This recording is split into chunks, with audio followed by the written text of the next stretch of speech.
think the strengths of the Jazz Empowers program is the freedom we have to teach with our real personalities. Here it's more just to teach them to be a part of a group, and so I find that to be actually a strength. The kids come because they want to be here and just to learn how to do their best. So I think that's the strength of it.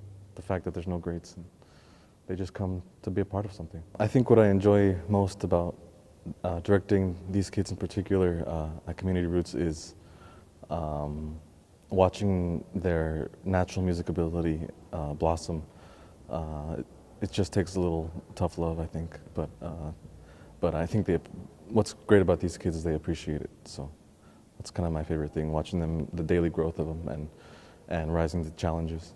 For the Jazz Empowers curriculum, at least from my perspective, I try to teach them the language of jazz as far as compared to maybe a little bit of poetry, because a lot of the students here they're actually surprisingly poetic. They're into poetry and songs and musicals, and so I try to approach them that way and also like a language.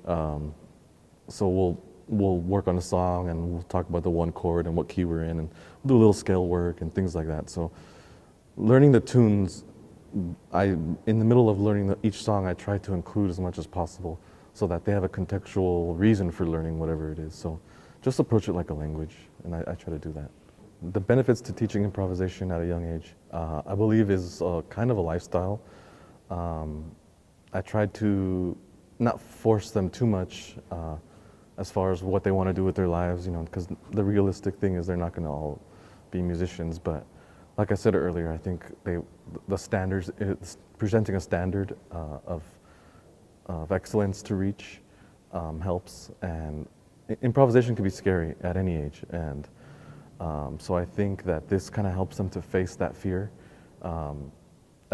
early on. And so whether they're successful at it or not, whatever that means, at least they're trying and they know they're getting to know themselves. So I think that's the biggest thing.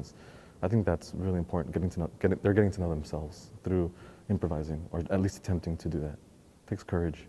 This is my second year at Community Roots, and so far I think our accomplishments are performing a 45-minute gig, or I can't remember, it was between 45 minutes and an hour, at the Wythe Hotel in downtown Brooklyn for all the donors. And so, for middle school kids to play a lengthy gig like that, it takes some stamina, physically, mentally, emotionally. We did So What, also Miles Davis.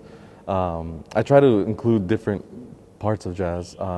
We've played through some other songs. I like to listen to, I showed them Cannonball Adderley. We were deciding whether to play Mercy, Mercy, Mercy. But I think and this year we've gone into a little bit of Clifford Brown, Joy Spring, and Take the A Train, Duke Ellington. A little bit of all blues from the same album, Kind of Blue, as So What.